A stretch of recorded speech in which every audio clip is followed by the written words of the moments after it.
Hey, great job on this. This is fantastic stuff. Thank you. We were just talking a little bit before everything started that the ability to do all the things you did in this movie and to see such gracious compliments coming out of that, it's still a mind-boggling thing for you, right? Yeah, no, it's incredibly. Well, when I read this story, I thought it was such an extraordinary, sort of passionate and inspiring story to me when I read it. And then when I was lucky enough to get the part, it was this sort of mixture of, I suppose, fear really of not wanting to mess up what is, portraying a brilliant mind and an icon, but in the context of this very true and romantic story about this life he had before, and I couldn't help but think I was probably going to screw it up. So when people say nice things, it means a lot.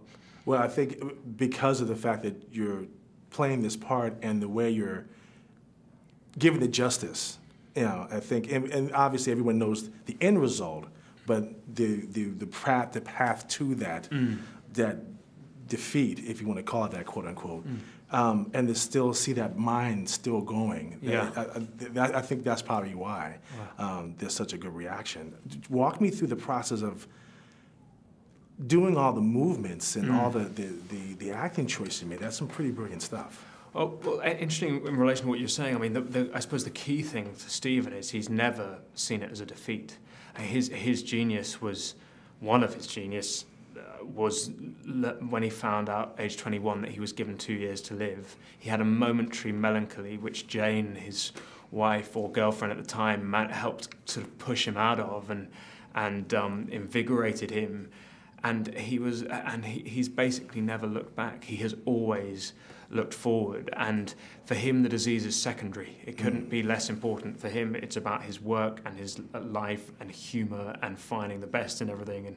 And so for me, when I was doing my prep, I wanted to do all the physical work early, so that when it came to actually filming, similarly, it had no, you were just playing. Well, I was playing with Felicity or Charlie Cox or Maxine, the other actors, so that you weren't playing an illness. Does that make sense? Because that couldn't be less important. I think that makes sense. I also love the fact that your friends, with Stephen Hawking, with the character, they just, oh, okay, well, we're still going to the bar. You're going with us, And I think I love that part of it. Yeah. All, Do you know what was interesting? One of the most interesting things when I was researching it was Tim Hawking, who's Stephen and Jane's youngest child, who's about a year older than me, I think, a lovely man.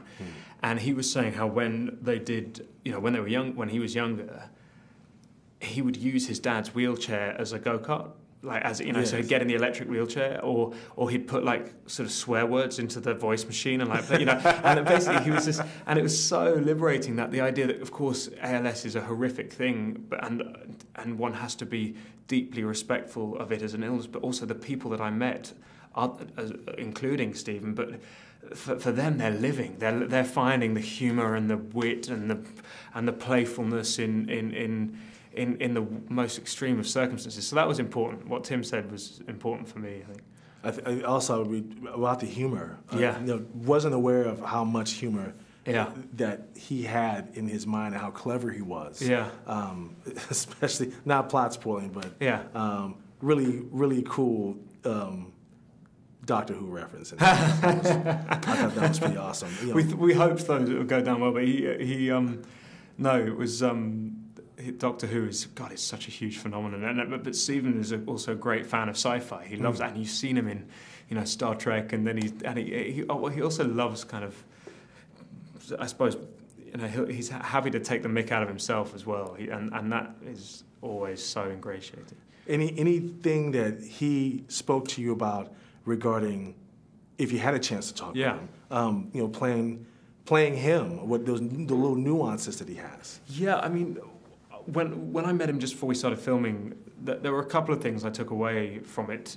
One was just an overall thing, which is kind of what we were talking about before, about him finding the positive, but also the humour. He has killer timing. He has, even if he's not speaking, he absolutely controls a room. He's got a formidable presence. But the other thing, a more specific thing, was he asked me if I was playing him before the voice machine, and I said yes. And he said my voice was very slurred.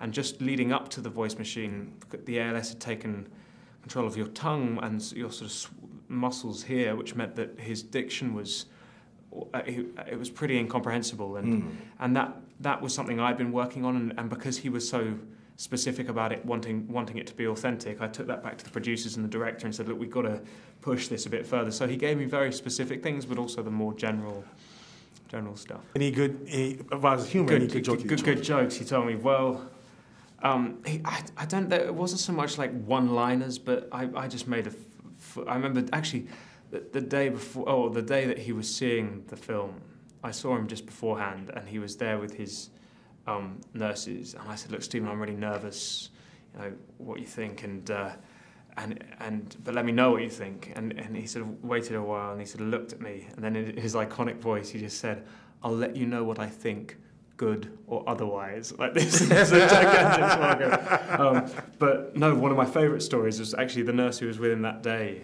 This lovely lady who came out of medical school, or nursing school, and had just finished and was going for her first meeting, job interview, and it was with Professor Stephen Hawking. And she'd spent all night prepping and doing all her research, and she arrived nervous, and he asked her one question, which was, can you make eggs Benedict?